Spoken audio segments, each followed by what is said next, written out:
Good morning my dear friends. இன்றைக்கி corona virus நம்மளையும் நம்மளுடைய உடம்பையும் முழுமையாக பாதுகாக்கக்கூடிய ஒரு அருமையான சட்னி அப்படின்னு தான் பார்க்க போகிறாங்க. இது முழுக்க முழுக்க விளக்கெண்ணெயிலையும் நல்லெண்ணெயிலையும் தயார் செய்யப்பட்டு நம்ம எப்படின்னு பார்க்க போகிறோம். இது பச்சை காய்கறிகளை கொண்டது 9 வகையான சட்னி நம்ம பார்க்க போகிறோம். இலைகளையும் காய்கறிகளையும் வைத்து தயார் பண்ணுறதுங்க. இது எல்லா வகை சத்துக்களும் நிறைந்தது. முக்கியமாக நார் சத்து அதிகமாக நிறைந்ததுனால நமக்கு இந்த கொரோனா வைரஸ் நம்மளை ப்ரொடெக்ட் பண்ணுறதுக்காக தயார் செய்யப்பட்ட சட்னி. இந்த சட்னி நம்ம வீட்டை விட்டு வெளியில் கிளம்பி வெளியில் நம்ம போகிறோம் அப்படிங்கிற சாதத்தில் நல்லா சுடு சாதத்தில் போட்டு ஒரு ஸ்பூன் நல்லெண்ணெய் ஊற்றி ஒரு உருண்டை சாப்பிட்டுட்டு போகலாம்.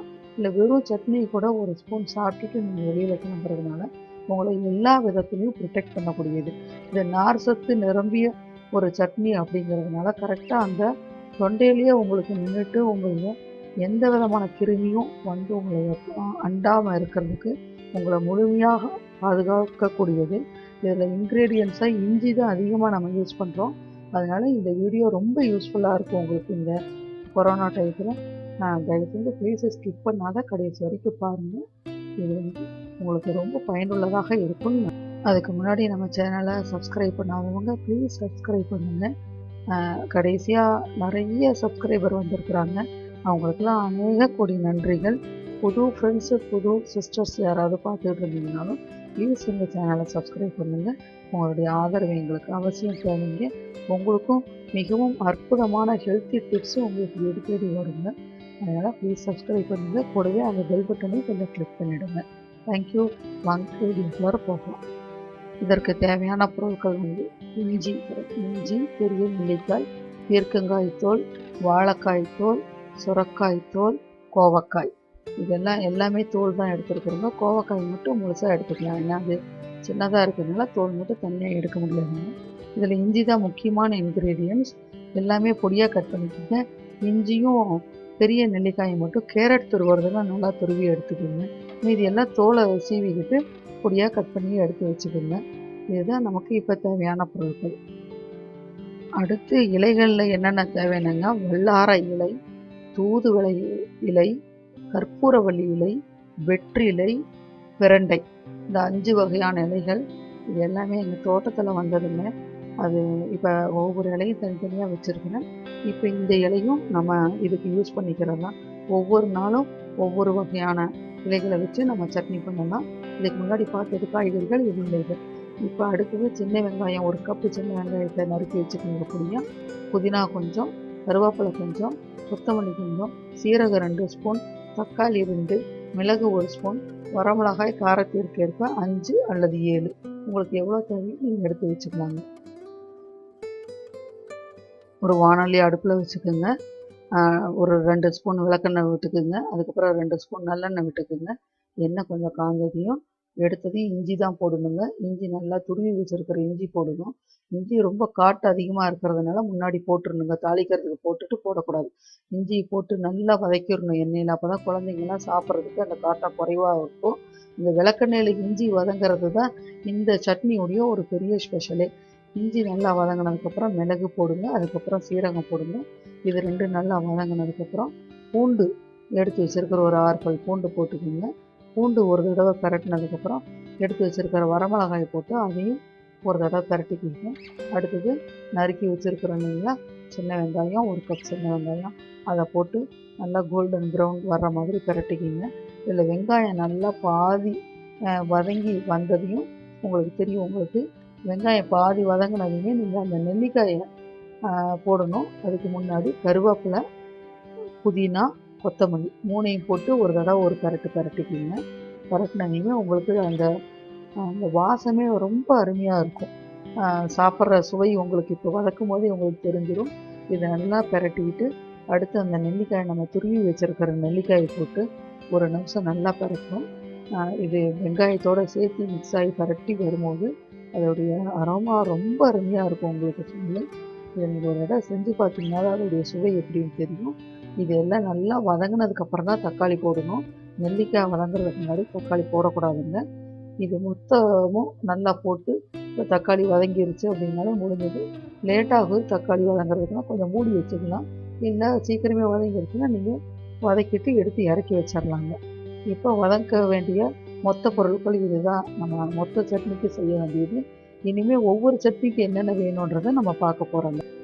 இப்போ ஒவ்வொரு நாளைக்கும் ஒவ்வொரு சட்னி அரைக்கிறதுக்கு என்ன தேவைன்றதை பார்க்க போகிறோம். இப்போ ஒவ்வொரு வகையான சட்னிக்கு உண்டான தோலை என்னன்றதை பார்த்து எடுத்து வைக்கணும். இப்போ பீக்கங்காய் தோலை நல்லா இது அதிகமான நார் சத்து நிறைந்தது அப்படின்னா பீக்கங்காய் தோல் தான். பல வகை மருத்துவ குணங்களை கொண்டது.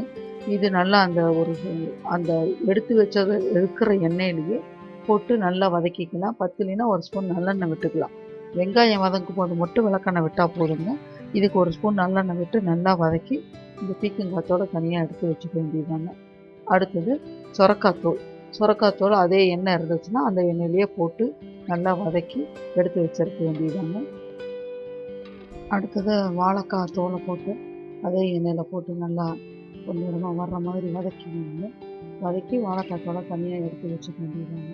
அடுத்தது கோவக்காய் காயே சின்னதாக இருக்கிறதுனால நம்ம எண்ணெய் இருந்துச்சுன்னா அதுலேயே போட்டு வதக்கிடலாம். அப்படி இல்லைன்னா இதில் தோல் தனியாக எடுக்க முடியாததுனால மொத்த காய்க்கும் கேரட் துருவி ஒரு ஸ்பூன் நல்லெண்ணெய் விட்டு இந்த கோவக்காய் மட்டும் வதக்கி நல்லா எடுத்து வச்சுக்க வேண்டியதாங்க. இப்போ நம்ம எல்லா வகையான காய்கறிகளுடைய தோலையும் வச்சு வதக்கி ஒவ்வொரு நாளும் ஒவ்வொரு சட்னி அரைச்சிக்க வேண்டியதான். இப்போ அடுத்தது நம்ம என்னென்ன இலைகளை போட்டு செய்கிறோம் அப்படின்றத நம்ம பார்த்தோம். அதில் வல்லாரை, வெற்றிலை, தூதுவளை, கற்பூரவள்ளி, பிரண்டை இதே மாதிரி ஒவ்வொரு நாளைக்கும் ஒவ்வொரு இலையை ஒரு ஸ்பூன் எண்ணெய் விட்டு வதக்கி இந்த சட்னியோடு சேர்த்து அரைக்க வேண்டியது தான் நம்ம பார்க்க வேண்டியது. வெங்காயம் தக்காளி எல்லாம் வதக்கினதை எடுத்து ஆற வச்சுருக்குறோம் இல்லைங்களா, நெல்லிக்காய் எல்லாம் அது எல்லாத்தையும் மிக்சி ஜாரில் போட்டுக்கு நல்லா ஆறுனதையும் மிக்சி ஜாரில் போட்டு அரைக்க வேண்டியதாங்க. அரைக்கிறதுக்கு ஒவ்வொரு நாளும் ஒவ்வொரு தோலை போட்டு அரைக்கிறதுனால இது வெங்காயம் தக்காளி எல்லா மிக்சியும் போட்டு நம்ம வதக்கின பொருள் அத்தனையும் மிக்சி ஜாரில் போட்டு இன்றைக்கி நான் பீக்கங்காய் தோலை வச்சு அரைக்க போகிறேங்க. அதனால் பீக்கங்காய் தோலை அது மேலே வச்சு நம்ம மிக்சியில் நல்லா ஓட்டிட வேண்டியதாக, தண்ணி ஊற்றக்கூடாதுங்க. இதுவே நல்லா அரைஞ்சிரும். உங்களுக்கு தக்காளி இருக்கிறதுனால தக்காளி நெல்லிக்காய் எல்லாமே வெங்காயம் நல்லா அரையக்கூடியது தான். இந்த பீக்கங்காய் மட்டும்தான் அரையாது, உங்களுக்கு நல்லா அரைஞ்சிரும். அப்படி இன்கேஸ் உங்களுக்கு திருத்திரியாக இருந்ததுன்னா தண்ணி ஊற்றாத ஒரு எலுமிச்சை பழத்தை பிழிஞ்சு விட்டுக்க வேண்டியதாங்க. எலுமிச்சை பழத்தை பிழிஞ்சு விட்டு சுற்றிலும் தள்ளி விட்டு அரைச்சிங்கனாலே சட்னி நல்லா திக்காக உங்களுக்கு கிரேவி மாதிரி வந்துடும். நீங்கள் எடுத்து வச்சிட வேண்டியதாங்க. நல்லா அரைச்சி வந்த அந்த சட்னியில் நம்ம உப்பு போட்டு நம்ம ஒரு பரட்டிட்டு இறக்கிற வேண்டியது தான். இப்போ ஒரு வானொலி, அந்த வானொலியிலேயே கொஞ்சம் எண்ணெய் இருக்கும் உங்களுக்கு. அந்த வானொலியிலேயே அரைச்ச சட்னியை போட்டு நல்லா ஒரு நிமிஷம் மூடி வச்சுட்டிங்கன்னா அந்த எண்ணெய் பிரிஞ்சு நம்ம ஒன்று வளர்க்குறதுக்கு ஊற்றுற எண்ணெய்கள்லாம் இருக்கும் உங்களுக்கு. மொத்தமாகவே உங்களுக்கு 2 ஸ்பூன் விளக்கெண்ணெய், ஒரு 3 ஸ்பூன் நல்லெண்ணெய் அவ்வளோதான் தேவைப்படுங்க. அந்த எண்ணெய் பிரிஞ்சு வர்ற வரைக்கும் ஒரு 5லேருந்து 10 நிமிஷம் அடுப்பை சிம்மில் வச்சுட்டு மூடி வச்சுட்டிங்கன்னா உங்களுக்கு அருமையாக பிரண்டு வந்துடும். உங்களுக்கு அரைச்சதே சரியாக இருக்கும் போட்டு சாப்பிட்றதுக்கு. இருந்தாலும் கொஞ்சம் 1 மாதம் வரைக்கும் இந்த சட்னி கெட்டு போகாது. நல்லா அடுப்பை நல்லா சிம்மில் வச்சுட்டு அந்த எண்ணெய் பிரண்டு வர வரைக்கும் ஒரு 10 நிமிஷம் மூடி வச்சுட்டிங்கன்னா அருமையாக அந்த பபுள்ஸ் வர்றதுலேயும் உங்களுக்கு தெரியும். இறக்கிடலாம். இறக்கிட்டு நீங்கள் தாளித்து கொட்டி கலக்கி எடுத்துக்க வேண்டியதாங்க. இது பார்க்குறதுக்கு ரொம்ப நார் சத்து நிறைந்த சட்னி. உங்களுக்கு பார்க்கும் போதே தெரியும். நல்லா சுடு சாதத்தில் ஒரு ஸ்பூன் சட்னியை போட்டு நல்லா ஒரு ஸ்பூன் நல்லெண்ணெய் விட்டு பிசைஞ்சு வெளியில் போகிறதுக்கு முன்னாடி ஒரு உருண்டை சுடு சாதத்தில் இந்த சட்னியோடு சாப்பிட்டுட்டு நீங்கள் வெளியில் போனீங்கன்னா அந்த கபம் சம்பந்தமான எந்த ஒரு உபாதைகளும் உங்களுக்கு அந்த தொண்டை பகுதியிலேருந்து குடல் பகுதி வரைக்கும் இது உங்களுக்கு ப்ரொடெக்ட் பண்ணக்கூடியது. இந்த சட்னியில் பார்த்தீங்கன்னாலே தெரியும் உங்களுக்கு நார் சத்து நிறைந்தது. அப்படியே பார்க்குறதுக்கு அவ்வளோ அருமையாக இருக்கும். உங்களுக்கு ருசியும் ரொம்ப அளவுக்கு அதிகமான டேஸ்ட்டு. நீங்கள் ஒரு தடவை செஞ்சு பார்த்தீங்கன்னா தெரியுங்க. இதுவே குழந்தைகளுக்கு கொடுக்குறீங்கன்னா நல்லெண்ணெய்க்கு பதிலாக நீங்கள் ஒரு ஸ்பூன் நெய் கூட விட்டு கொடுக்கலாம். ஆனால் சுடு சாதத்தில் கசஞ்சு சாப்பிடுங்க.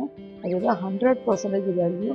இல்லை வெறும் சட்னி மட்டும் நான் காலையில் தொட்டு சாப்பிட்டுட்டு போகிறேன்னா இட்லிக்கும் நீங்கள் சாப்பிட்டுக்கலாம். ஆனால் இட்லி கொஞ்சம் சூடாக இருக்கிற சாப்பிட்டிங்கன்னா இதோடைய எஃபெக்ட் கொஞ்சம் அதிகமாக இருக்கும் உங்களுக்கு. நீங்கள் இதை சாப்பிட்டுட்டு வெளியில் கிளம்பும் போது உங்களுக்கு கொரோனா வைரஸ் சம்மந்தப்பட்ட எந்த விதமான உபாதைகளும் உங்களை தாக்காத இருக்கிறதுக்கு மிகச்சிறந்த அரணாக இந்த சட்னி உங்களுக்கு விளங்குன்றதில் எந்த விதமான சந்தேகமும் இல்லைங்க. இந்த ருசி மிக்க இந்த சட்னியை 9 வகையான சட்னி நீங்கள் ஒவ்வொரு நாளும் ஒவ்வொரு வகையான சட்னியும் நீங்கள் செஞ்சுக்கலாம். இல்லை எல்லா தோல்லையும் கொஞ்சம் கொஞ்சம் போட்டு ஒரே சட்னியாக அரைச்சி எடுத்து உள்ளே வச்சுக்கிறோன்னு சொன்னாலும் நீங்கள் செஞ்சுக்கலாங்க. இதில் புளி கண்டிப்பாக சேர்க்கக்கூடாது. புளி சேர்த்திங்கன்னா உங்களுக்கு இந்த உடல் உபாதைகளை கொண்டு வந்து கொடுத்துரும். அதனால தான் புளி நம்ம சேர்த்துலிங்க. இந்த புளிக்கு பதிலாக நம்ம ப்ரொடெக்ட் பண்ணுறதுக்கு என்ன கொடுத்துருக்குறோம் அப்படின்னா, இப்போ ஃபுல் அண்ட் ஃபுல்லாக உங்களுக்கு நெல்லிக்காயை வந்து அந்த புளிப்புக்கு கொடுத்துருக்குறோம். பத்தாவதுக்கு ஒரு எலுமிச்சம்பழம் பிழிஞ்சிருக்கிறோம். அதனால் புளிக்கு மேலே உங்களுக்கு ருசியை தூக்கி கொடுக்க வல்லதுங்க. அவ்வளோ டேஸ்ட்டு மிகுந்த இந்த சட்னி நீங்கள் செஞ்சு பார்த்துட்டு எப்படி இருக்குன்னு எனக்கு கமெண்ட் பாக்ஸில் சொல்லுங்கள். உங்களுடைய உடம்புக்கும் நல்லது. எனக்கும் நீங்கள் கமெண்ட் பாக்ஸில் சொன்னீங்கன்னா ரொம்ப சந்தோஷமாக இருக்கும்.